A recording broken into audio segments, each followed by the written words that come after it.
Kashmir news channel کے programme Quaid Azam کا پاکستان کشمیر بنے گا خود مختار.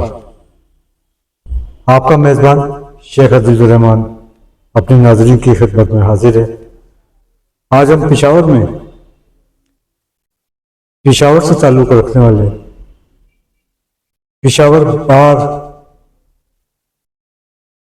اور پشاور ہائی کورٹ بار کے ماہر قانون اور امیدوار جوائنٹ سیکرٹری پشاور بار جناب افتاب الدین صاحب کے ساتھ آپ کے چیمبر میں موجود ہیں. ہم آپ کو اپنے پروگرام میں خوش آمدید کہتے ہیں اور آپ سے جاننے کی کوشش کریں گے کہ پشاور بار میں وکلا کے کیا مسائل ہیں اور بار اور بیت کے درمیان کہاں تصادمات پیدا ہوتے ہیں. السلام علیکم سر. وعلیکم السلام. کیسے ہیں سر آپ؟ خیریت سے؟ کرم. سر ہمارے دیکھنے والے ناظرین کی آگاہی کے سلسلے میں آپ کا تعارف. جی میرا نام افتاب الدین ہے اور میں پشاور بار میں اور شعبہ وکالت کی جب ہم بعد میں آئیں گے. آپ کا تعلق کون سے ہے؟ میرا تعلق بیسیکلی میں پشاور میں ہی میری رہائش ہے اور پشاور میں ہی میری پیدائش ہے. میں پشاور سے اپنی ابتدائی تعلیم کے بارے میں کچھ آگاہی فراہم کرنا. میں ابتدا سے ہی تعلیم جو ہے میں نے شروع جو ہے کیا ہے مڈل اسکول قائد آباد سے اور اس کے بعد میں پھر کالج گیا ہوں. کالج میرے جناح اسلامیہ کالج اور پھر اس کے بعد گورنمنٹ کالج پشاور اور اس کے بعد میں نے جو لا ہے وہ فرنٹیئر لا کالج سے کیا ہوا ہے. کون سے سن کی بات ہے سر؟ یہ میں نے 2013 سے لے کے 2016 تک میں جناح فرنٹیئر لا فورم میں جو ہے فرنٹیئر لا کالج میں پڑھا ہوں. جی سر موجودہ نظام تعلیم پر آپ کی کیا رائے ہے؟ جی دیکھیں ایسے ہے کہ یہاں پہ کافی جو ہے جو اسکولوں کی تعداد ہے وہ کافی زیادہ ہو گئی لیکن معیار جو ہے وہ تعلیم کا وہ کافی گر گیا. جی سر پاکستان میں تعلیم عام ہے مگر تربیت کا بڑا فقدان پایا جاتا ہے. تربیت کے اس فقدان کو کیسے دور کیا جا سکتا ہے؟ جی میں جیسے کہ میں نے پہلے عرض کیا کہ جو تعلیمی ادارے ہیں نا وہ صرف جو بزنس پرپس کے لیے یوز ہو رہی ہیں. وہاں پہ تربیت جو ہے کیونکہ اگر بچے کو ہم بٹھا دیتے ہیں عموماً 4 سال کی عمر میں بچے کو بٹھا دیتے ہیں اسکول میں تو وہ زیادہ ٹائم جو ہے انہی جگہوں پہ گزارتا ہے اسکول یا اس کے بعد اکیڈمی. تو یہ صرف اور صرف وہاں تربیت کی تو کوئی چیز ہے نہیں, صرف اور صرف وہ پیسے بنانے کی جو ہے ایک جگہ بن گئی ہے. آپ کیا سمجھتے ہیں کہ نظام تعلیم کو فعال بنانے کی ضرورت ہے؟ دیکھیں اس کے لیے ایسا ہے نا کہ مطلب ہے بجائے یہ کہ ہم کوانٹٹی کوالٹی کی طرف ہمیں جانا چاہیے. جو اچھی سکولز ہیں اس میں جو ہے اس کا جو تعلیم کا نظام ہے جو اس کے ٹیچرز ہیں ان چیزوں پہ توجہ دینی چاہیے. قائد اعظم کے پاکستان اور آج کے پاکستان میں کیا فرق محسوس کرتے ہیں؟ دیکھیے جناب قائد اعظم نے جو پاکستان بنایا تھا جس مقصد کے لیے بنایا تھا تو اس حوالے سے تو میں یہی کہنا چاہتا ہوں کہ اس میں اور اس میں کافی فرق ہے. جس نظریے پہ پاکستان بنا تھا اور آج کل جو حالات چل رہے ہیں یا جو سیاسی ملکی حالات ہیں تو وہ بالکل تضاد میں ہے. وکیل بننے کا خیال کیسے آیا اور آپ کس شخصیت سے متاثر ہوئے؟ جناب میں آپ کو اگر یہی کہوں نا کہ وکیل جو ہے یہ مظلوم کی آواز ہے. یہ مظلوم کی آواز ہے. وکالت کا پیشہ مجھے شروع سے ہی پسند تھا. میں جب میں تعلیم کر رہا تھا تو میرا یہی جو دل میں ایک بندے کی خواہش ہوتی ہے یا میری سوچ ہوتی تو میں یہی سوچتا تھا کہ میں نے وکیل بن کے جو ہے نا مظلوم لوگوں کی آواز بننا ہے. میں صرف اس فیلڈ میں صرف اسی وجہ سے ہوں کہ میں مظلوم کی آواز بنا. ماضی اور موجودہ روایت میں کیا فرق محسوس کرتے ہیں؟ جناب ماضی کی اور اب کی تو کافی وہ چینج آ گئی جناب, کافی چینج آ گئی ہیں. اس دور میں مطلب ہے کہ بڑوں کی بیٹھک ہوتی تھی, بڑوں کے ساتھ اٹھنا بیٹھنا ان سے سیکھنا. آج کل وہ نظام وہ سسٹم ختم سر ہو جب گیا۔ آپ نے اپنی لیگل پریکٹس کا آغاز شروع کیا تو آپ کے استاد محترم کون تھے؟ جی جب میں نے آغاز کیا 2016 میں تو میرے انٹرنشپ میں نے جلال الدین اکبر اعظم خان گاڑا صاحب کے ساتھ کی تھی۔ جی سر،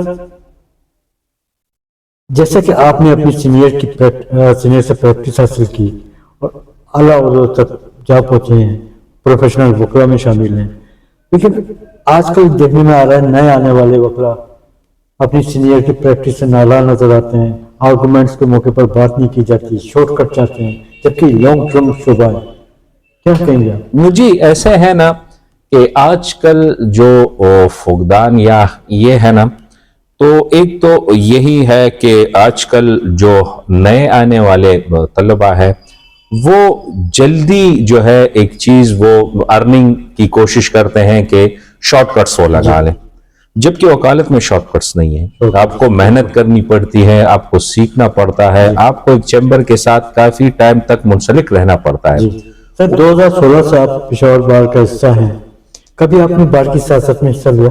جی بار کی سیاست کا جب میں الیکشن جو ہے یہ میں پہلی دفعہ لڑ رہا ہوں، پہلی دفعہ لڑ رہے ہیں۔ میں پہلی دفعہ لڑ رہا ہوں۔ سر کیا آپ کسی پولیٹیکل پارٹی کا بھی حصہ ہیں؟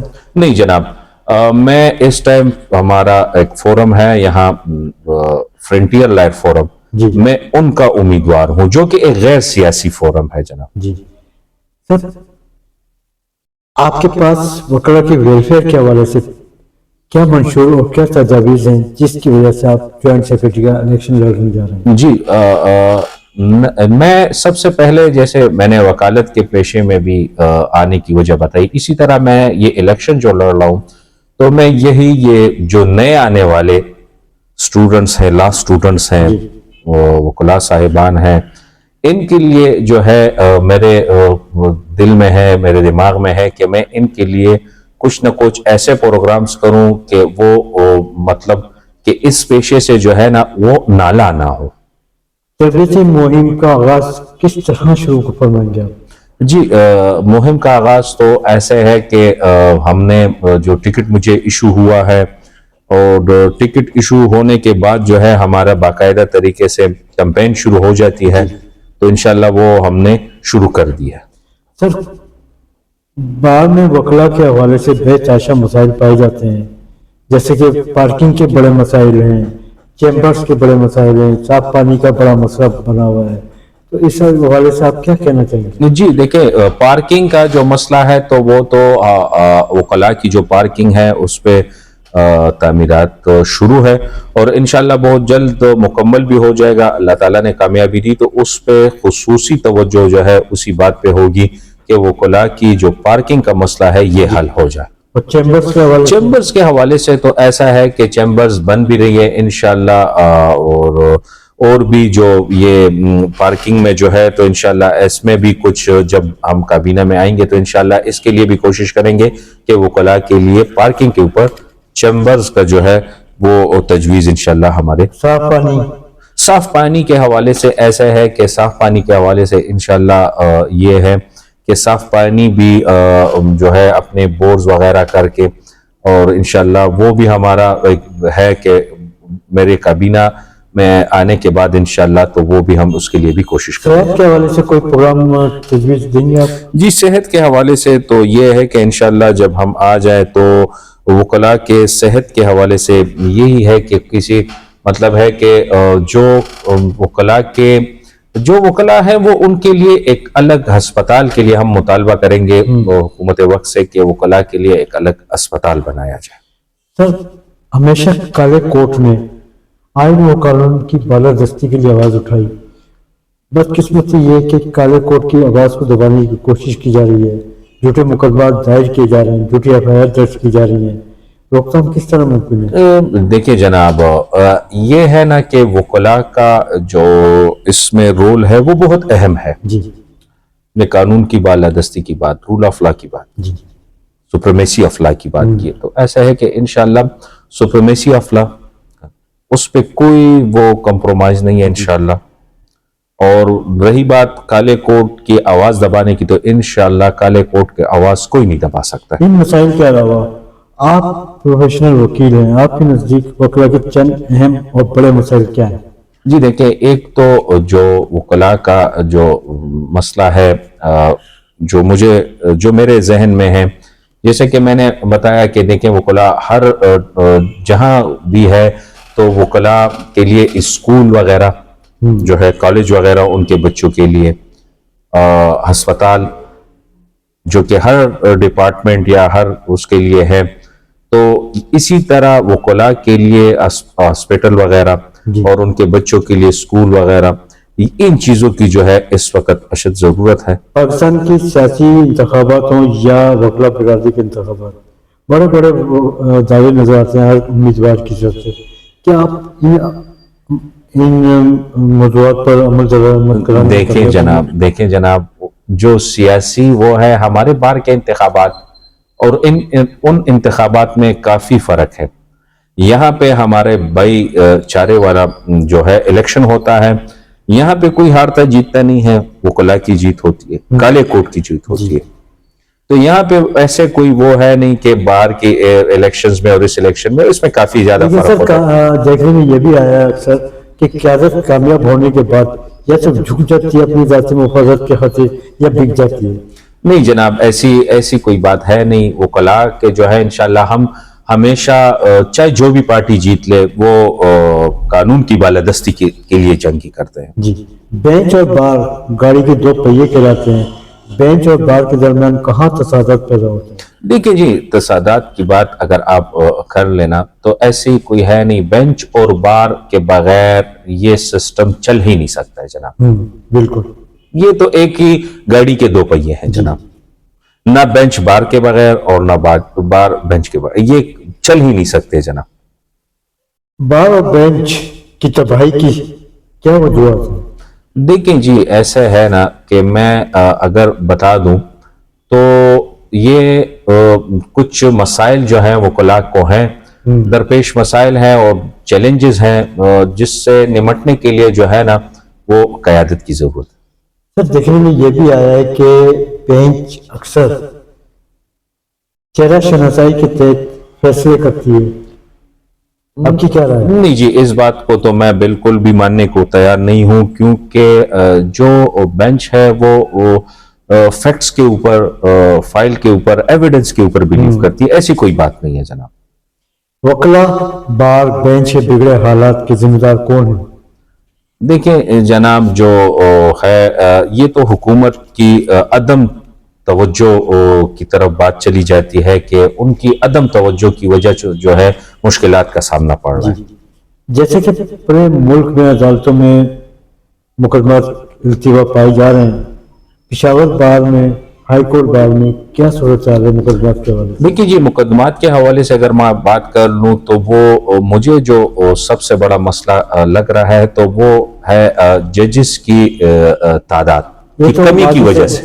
ماضی سے رونا گانا چلتا چلا رہا ہے سر۔ تو یہی وجہ ہے کہ جو ججز کی تعداد ہے وہ کافی کم ہے، جس کی وجہ سے جو ہے وہ مقدمات میں التوا کا شکار بھی ہو رہا ہے، اور اس کے بعد جو ہے جناب جو مقدمات ہیں وہ زیادہ ہو رہے ہیں کیونکہ آبادی دن بدن بڑھ رہی ہے، مسائل دن بدن بڑھ رہے ہیں، اور ججز کی تعداد تقریباً اسی طرح ہے۔ جھوٹے مقدمات جائز کیے جاتے ہیں تو جج صاحبان جھوٹے مقدمات کو خارج نہیں کر سکتے؟ کیوں نہیں؟ دیکھیں جناب، جو آپ کی بات ہے کیوں نہیں خارج کرتے ہیں؟ جو جھوٹے مقدمات بنے ہوتے ہیں جس کیس میں ایویڈنس نہیں ہوتی، شہادت نہیں ہوتی، تو اس میں وہ خارج فرما دیتے ہیں۔ ہر بار میں کمپیوٹرائز سسٹم موجود ہے، چیک اینڈ بیلنس اور بایو میٹرک سسٹم مطابق کرایا جا رہا ہے۔ اب جعلی وکلا کی بھرمار پائی جا رہی ہے، آپ جیسی پروفیشنل شخصیات بری طرح متاثر ہوتی ہیں، جعلی وکلا کی بھرمار کو کیسے روکا جا سکتا ہے؟ دیکھیں، اس کے لیے تو جو ہماری کے پی بار کونسل ہے وہ کوشش بھی کر رہے ہیں، اور وہ انشاءاللہ جو ہے بایو میٹرک سسٹم کے اوپر جو ہے اس پہ بھی بات چل رہی ہے، تو انشاءاللہ امید ہے کہ وہ جلد ہی ہو جائے جس پہ بایو میٹرک کے طریقے سے جو ہے وہ ووٹنگ ہو۔ آپ کی نزدیک وکلا بار اور بینچ کے مسائل کا حل کیا ہے؟ دیکھیں جناب، جو بار اور بینچ کے لیے تو اس کے لیے میرے جو ذہن میں ہے تو وہ ہے قیادت. کس قسم کی قیادت جو ہے جناب کہ آپ مطلب ہے کہ بے باک نڈر قیادت کو منتخب کیا جائے تو وہ ان مسائل کو کافی حد تک جو ہے وہ بار کے حوالے سے آئے دن وکلا پر کرپشن، جھوٹے مقدمات، جھوٹے ایفآئی درج کی جاتی ہیں. کے پی کے بار کونسل ہو، پنجاب بار کونسل یا پاکستان بار کونسل، مذمت سے بیان سامنے آتا ہے، لیکن اس پر عمل درآمد ہوتا بھی ہے یا صرف مذمت سے بیان؟ نہیں جی، بالکل اس پہ لازمی ہوتا ہے. وہ جو مذمت ہوتی ہے وہ عملی طور پہ بھی جن وکلاء صاحبان کے اوپر جھوٹے مقدمات ہوتے ہیں یا سیاسی مقدمات، سیاست کی وجہ سے جو ہے ان کو سیاسی نشانہ بنایا جاتا ہے، تو ان کے ساتھ بالکل بار جو ہے وہ کڑی ہوتی ہے اور آخری حد تک کڑی ہوتی ہے. نچلی سطح کی عدالتوں میں سول مقدمات کے ساتھ فیملی مقدمات کی بھرمار پائی جا رہی ہے. اسی طرح ہائی کورٹ میں 26 لاکھ سے زائد مقدمات زیر التوا پائے جا رہے ہیں. سپریم کورٹ آف پاکستان میں 65,000 سے زائد مقدمات زیر التوا موجود ہیں.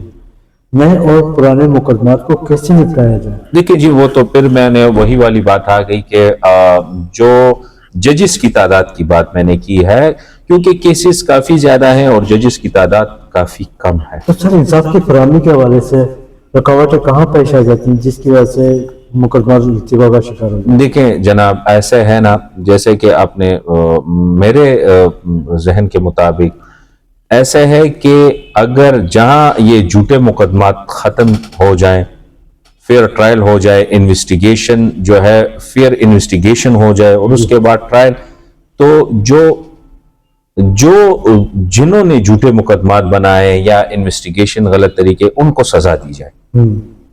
میرے جو ذہن میں سجیشن ہے کہ اسی طریقے سے یہ جھوٹے مقدمات جو ہے اس کو کم کیا جا سکتا ہے. کلائنٹ اور وکلا مینجمنٹ کے بارے میں آپ کی کیا رائے ہے؟ دیکھیے جی، کلائنٹ اور وکلاء کی جو بات ہے جناب، تو ایک دفعہ وکیل جب اپنے کلائنٹ سے کیس لے لیتا ہے تو وہ اس کے ساتھ بالکل مطلب ہے کہ حق کے ساتھ، سچائی کے ساتھ آخری دم تک جو ہے وہ کڑا ہوتا ہے. کیا آپ سمجھتے ہیں کہ تمام حکومتوں نے ماضی سے لے کے موجودہ وقت تک عدلیہ کو نیچے دکھانے کی کوشش کی؟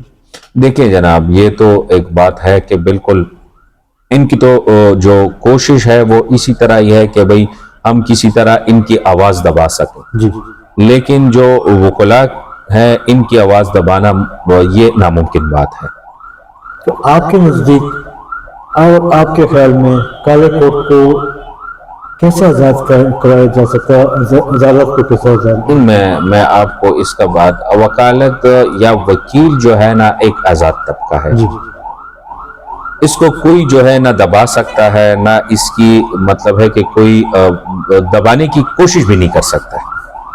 یہ ایک آزاد لوگ ہیں اور رول آف لا کے لیے اور کانسٹیٹیوشن کی بالادستی کے لیے، آئین کی بالادستی کے لیے یہ ہمہ وقت جو ہے تیار رہتے ہیں. عدالتوں کے حالات کب اور کیسے بدلیں گے آپ کی نگاہ میں؟ جی، عدالتوں کی جو بات ہے، مقدمات کی حد تک اگر میں بات کر لوں تو یہی بات ہے کہ ججز کی تعداد کو بھی زیادہ کرنا چاہیے.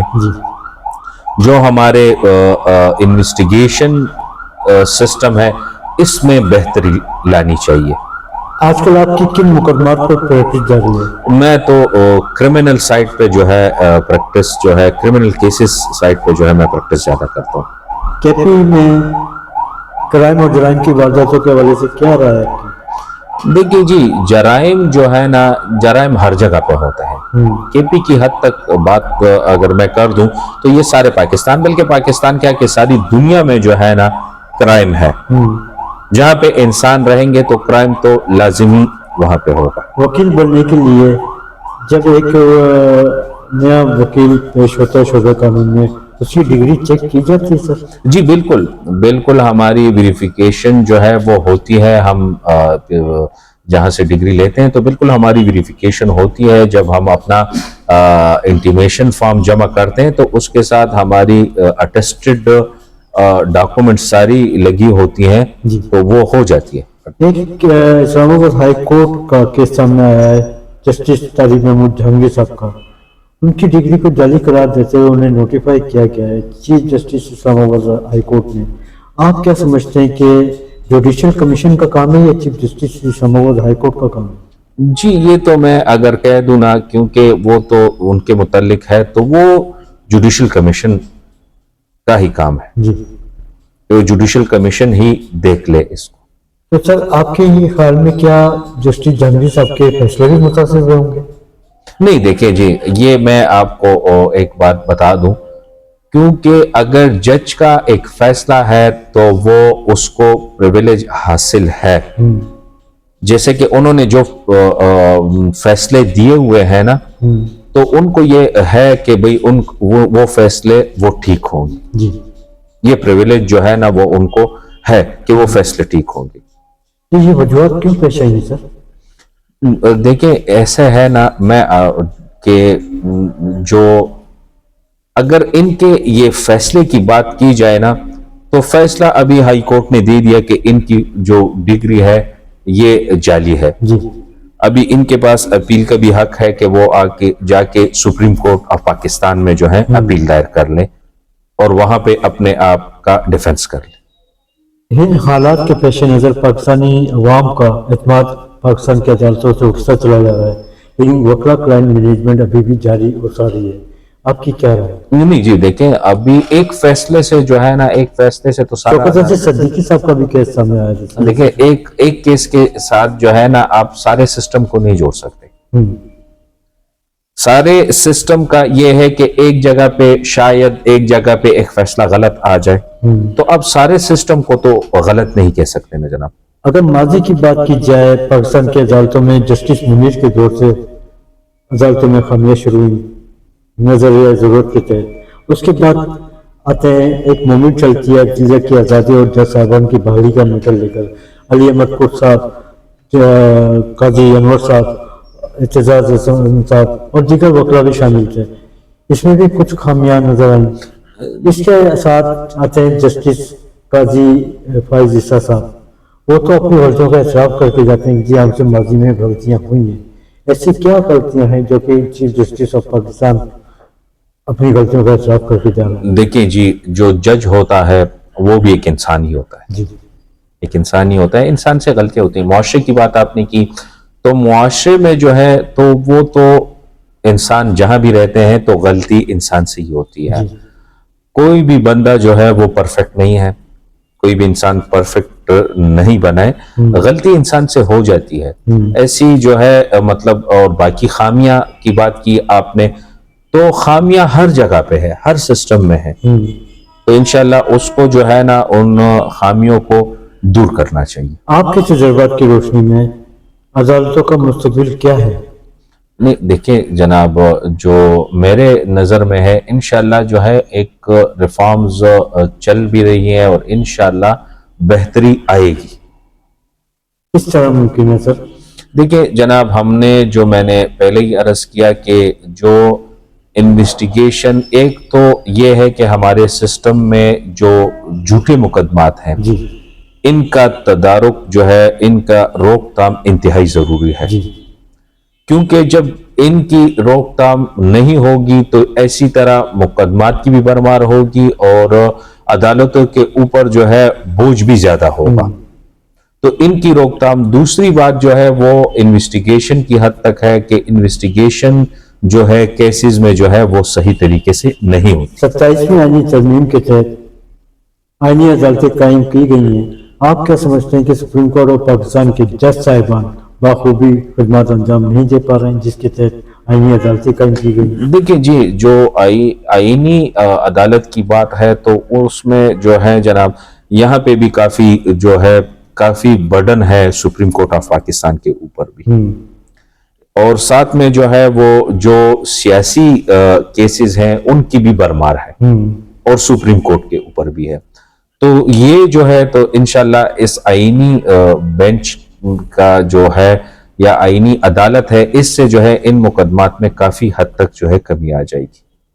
حال ہی میں سپریم کورٹ آف پاکستان نے 28,000 مقدمات آئینی عدالتوں کو ریفر کیے ہیں.